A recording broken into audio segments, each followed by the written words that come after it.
everyone, this is C from Oil and Butter, and today I'm going to be trying something new, which is making a doggy shampoo bar. And I found a nice recipe at Soaping 101 that I'd like to try. What I liked about it is that the olive oil is infused with flaxseed and oatmeal. I did have to recalculate the recipe because I did not have palm kernel flakes. I'm going to use palm oil, and I wanted to just up the weight of the recipe a little bit, so I ran the whole thing through the calculator again. And I'm going to super fat it at 2%, which is what the original recipe suggested. So I'm going to start by making my olive oil infusion. I've ground together some flaxseed and some oatmeal, and I'm using a heaping quarter of a cup of that mixture in 200 grams of olive oil. My recipe only calls for 113 grams of olive oil, but I'm anticipating losing some of the oil in the infusion process, so that's why I'm using a little more. And once I have this thoroughly mixed together, I'm going to put the lid on it, and I'm going to let it heat gently for 1 hour. And then I'm going to shut off the slow cooker and just let it sit in the slow cooker overnight or for up to 24 hours before I strain it. And I just want to point out, if this was a larger crock pot with a bigger amount of oil, I would have let it heat gently on low for 2 hours before shutting it off and letting it sit overnight. This infusion has now sat for 24 hours, so I'm going to go ahead and strain it. And I'm going to actually use a coffee filter because it has a really fine mesh on it, and it does a really good job of removing the pulp and straining the oil. So I'm just going to go ahead and pour this through the coffee filter, and it takes a little bit of time to stir it and let it sit and stir it and let it sit, but the coffee filter does a really good job of filtering out the oil.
So I think I've got most of the olive oil removed from the flaxseed and oatmeal. So I'm going to go ahead and weigh my infused oil and just make sure that I have enough for my recipe. I needed 113 grams.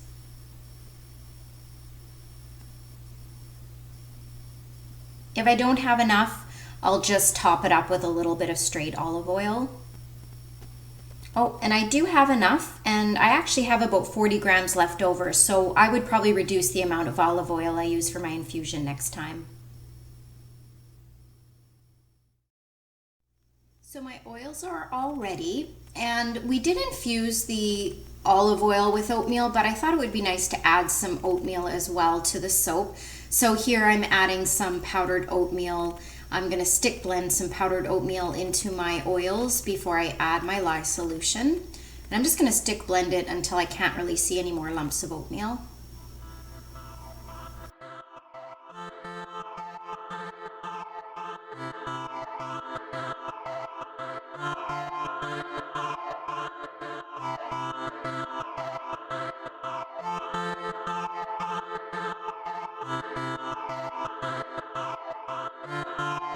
You can help influence the beat.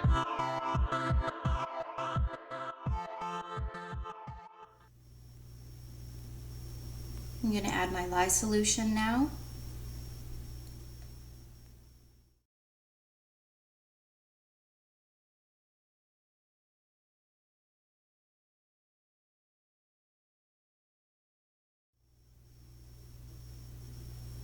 And then I'm going to stick blend until I get to a thin trace.